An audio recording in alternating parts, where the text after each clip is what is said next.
Hi, this is Catherine Sanderson. And I'm Kinsley. I'm running for Superior Court Judge of Pike, Upson, Spalding, and Fayette counties. And you're watching GoTarryn TV.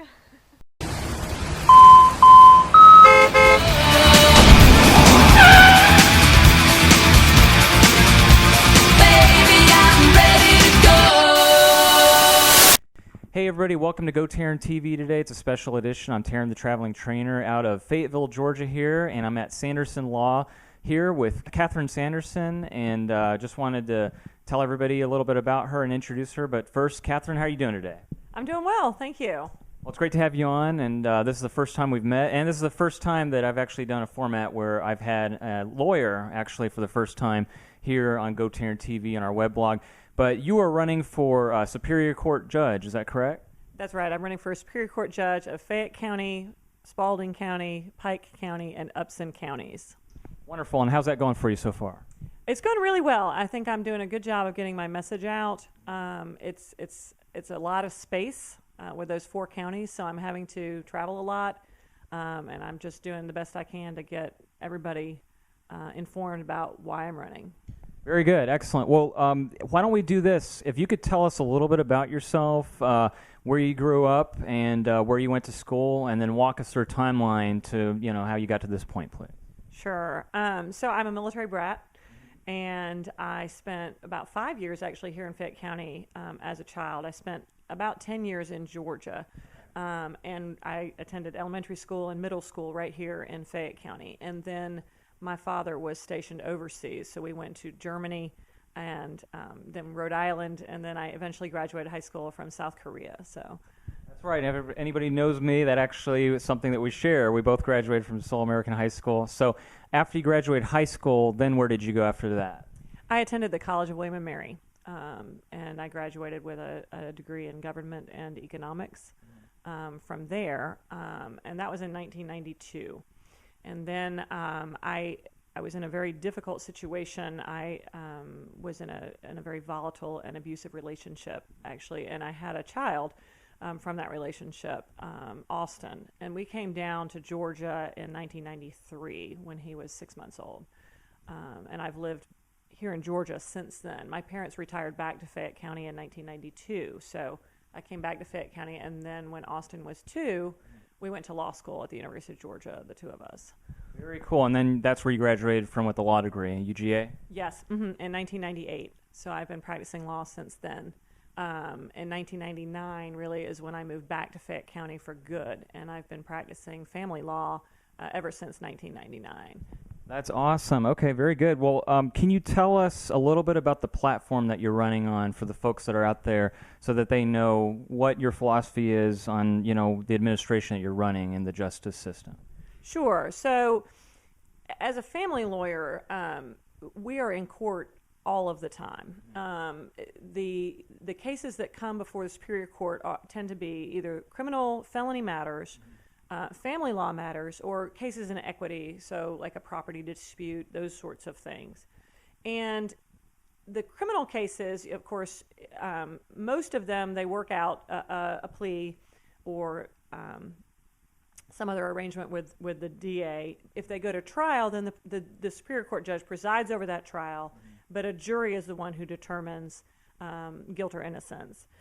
In family law cases, you have the right in Georgia actually to a jury trial, and some cases are tried to a jury, but if you're unable to resolve a case in a family law matter, it is the judge that makes the decisions in the case. So if you look at the amount of cases that are coming through the court, there are, of course, a large number of criminal cases and a large number of family cases and other civil matters, but if you look at the actual time spent, the judge is probably spending 80% of the time making decisions in family law cases. And that's what I've been doing, is taking people from a really dark place where things are confusing and difficult, and they're not sure, how their lives are going to change. And I help distill that into a straightforward picture for the court. And then the court, after hearing the evidence, the court is the one who makes the decisions if the parties have not agreed, right? So what I've seen in the last in the last 6 years, with particularly with Judge Crawford, but also in other areas of the court, is that they're taking longer and longer to make decisions. And what that creates is a backlog, so it's difficult to get into court. And families are waiting sort of in a limbo situation. And unfortunately, once you've tried the case, you've put all of the evidence in front of the judge is not making a decision that day, and he's not making a decision, the next day or the next week. He's saying, I will get back to you, and then sometimes 6 months will go by, and a family is just in limbo. They don't know what sort of support they're going to be awarded. They don't know what sort of custody even. So, they don't know who's going to primarily have the children, or what's the visitation going to look like. Sometimes they're following a temporary order that was entered, and sometimes they don't even have an order, so they're still in the same house. They don't know who's going to get the house, whether the house is going to be sold. So time sort of stands still for these families, and it's very frustrating, and as you can imagine, terribly anxiety-producing for those families. And that harm that they are suffering is it can be alleviated simply by an efficient court system. The evidence that's presented to the court is it is never going to be fresher than the day that it is heard, and there is no excuse for not ruling on a lot of those cases the day that they are heard. So, for example, a custody case. You hear the evidence related to the custody case, and you make a decision. You're not going to hear anything after that day to help you with that decision. And if you wait 6 months because it's in a big pile of other waiting cases, by the time you get to that case, you're going to have to look at your notes. You might not even remember a lot of the facts that were presented to you in court. So it's right now, it's not only traumatizing for the family to have to wait, but there's the feeling that, does he even remember me? Is there even a basis for these decisions when they're made that far out in time? So that's why I decided to step up and run, because I see my families going through these struggles, and I know that it can be done a lot more efficiently. It sounds like it needs to be, and I guess is that where the justice can't wait came from? Yes, exactly. That is why I have that as my tag, is justice can't wait.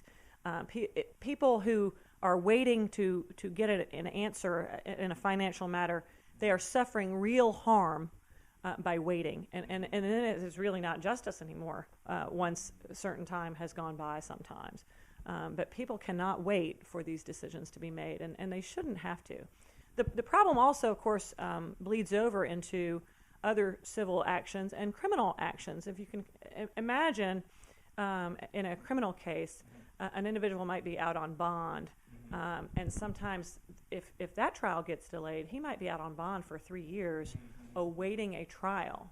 Now, if he's guilty of perhaps even a violent crime, and he's out on bond for 3 years where he should have been in prison, that's endangering our community. On the other hand, if eventually he will have been found innocent, if he will be acquitted by a jury, he shouldn't have to wait 3 years for that decision to be made. Have his entire life on hold awaiting a trial in order to get justice. So again, in the criminal realm, it's the same problem. It's a little different because it's not the judge putting off decisions as to guilt or innocence. It's motions. For example, you might have a motion to suppress evidence or something like that, and you take that motion to the court, you present your side, the other side presents their side, and then the judge says, I'll get back to you. And it gets back into that pile, which, the pile unfortunately just keeps growing. And so that time delay just keeps growing. Right. And it's hurting everyone. It's also hurting the taxpayer, who is paying for, of course, the court services. Sometimes people end up going to court 3 or 4 times just trying to get a ruling. And that costs them out of their pocket, but it's also costing the taxpayer, and it's causing more cases to get delayed because there's only so many things the judge can have on a calendar at a time. Okay, I see. Yeah, very interesting. And let's talk about the campaign itself. First question, as far as that goes, how's it going? I feel really positive about the message that I'm getting out when I get an opportunity to speak with a group of people. I think they understand what I'm saying. They can relate to the harm that these people are suffering. Sometimes they might know somebody. I've met several people along the campaign trail who have related to me these same stories. This is not just particular to one case or one group of people. People throughout the circuit are saying, yes, this has happened to me, and this happened to my children. And so I think that message is getting out. It's just a matter of trying to spread it. It's a big circuit, and it's not a sexy thing for the media to talk about the fact that custody decisions are being delayed, or that there are backlogs of cases. That isn't getting a lot of media attention. So the average voter who isn't already hooked into the court system is not in a position to know, unfortunately, until they get into court, and then it's too late. Let's ask the 4 counties again. Can you name them off again? So it's Upson County in the south, and then Pike County and Spalding County and Fayette County. And each has their own court.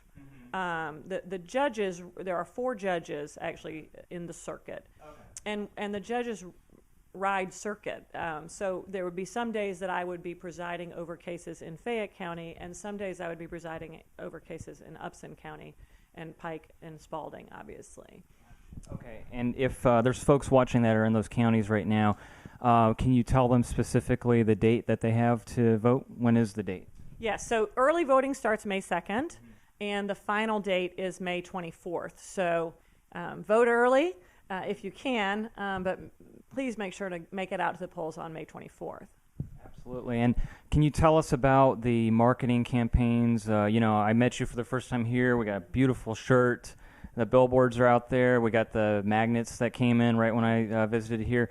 And your team, of course, too. They look like they've been really working hard at it. But walk us through the whole marketing aspect of it, please. Yeah, it's been really good, but exceptionally busy, of course. I'm trying to knock on doors of individual voters and get to know them. We've got car magnets that just came in today, and I've got the push card, too, that's over there that kind of gives you a little bit of detail about me. So I'm trying to give those out, meet people, go to restaurants, shake hands, that kind of thing, go to events. There have been several forums already. The Pike County GOP held a forum almost immediately after qualifying where the candidates were able to kind of give their platform, but to a small group, just the Pike County GOP folks, the regular attendees of the meeting. It wasn't a public forum. Spalding County GOP held a public forum and had 130 attendees, which was a really good turnout. It was a long night. There were like 31 local candidates running, but I'll just judge, right? So the Board of Commissioners, the Board of Education, all of those local races, and the sheriff's race in Spalding County is also contested. So we got a chance to speak with those folks. And I've gone to other meetings, regular breakfasts for the GOP and the Democratic breakfasts. The judge positions are nonpartisan, and I am nonpartisan. I do not belong to either political party. I consider all the folks in the circuit to be equal, and equally they should have equal access to justice. Very well said, Catherine. If anybody out there is watching right now and they haven't voted yet, or they want to know more about you, what's the best way that they could find more information about Sanderson Law, about you, and if they wanted to contact you directly, too? So I have a website, which is www.electcatherinesanderson.com. On that website, you'll find a link to find my Facebook page. You can also just go to facebook.com/electcatherinesanderson to find my Facebook page, where we're having daily posts and updates. And if you do go to that page, I would appreciate it if you'd like it and share the message with your friends and neighbors. We're also available here at 770-719-3353. Feel free to call. You can email committee@electcatherinesanderson.com. And we'd love to hear from you.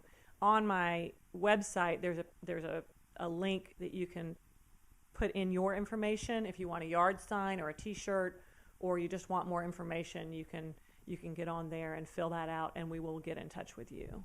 Excellent, Catherine. Let me ask a couple more questions, too, before we wrap up.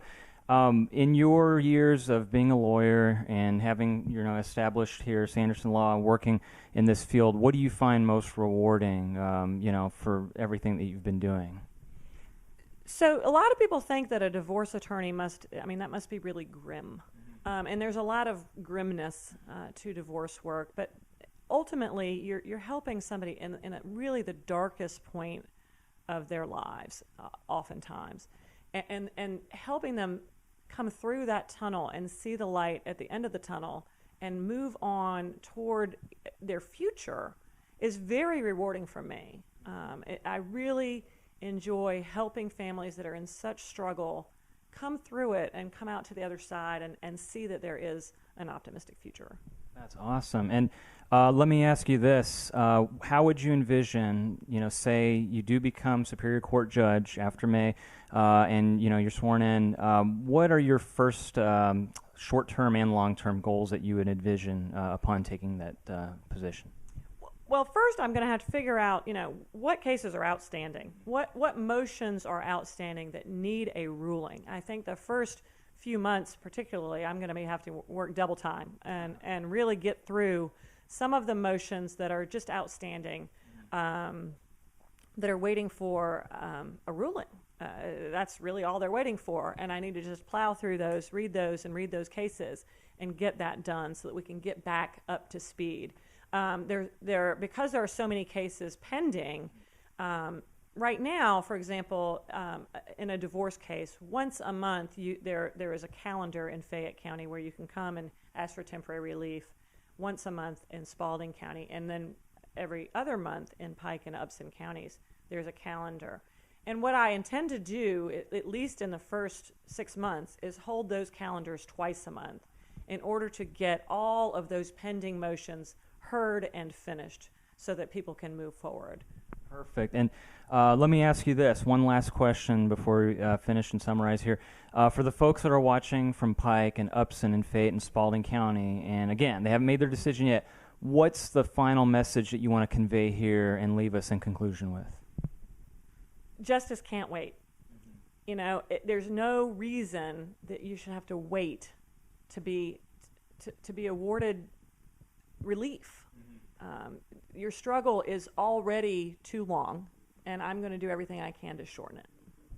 Excellent. Well said. Well, for the folks out there watching, I hope that you'll take note. If you haven't voted yet and you're in one of those counties, you've heard her right here on GoTarryn TV, so make sure that you do that. Vote and get out there. And, again, you heard the message here with Catherine Sanderson of Sanderson Law. Catherine, I want to thank you very much for your time today. I really appreciate it. Best of luck. Absolutely. And folks watching, as we fade to black here, grab a pen and paper because we're going to have her information on the screen here momentarily.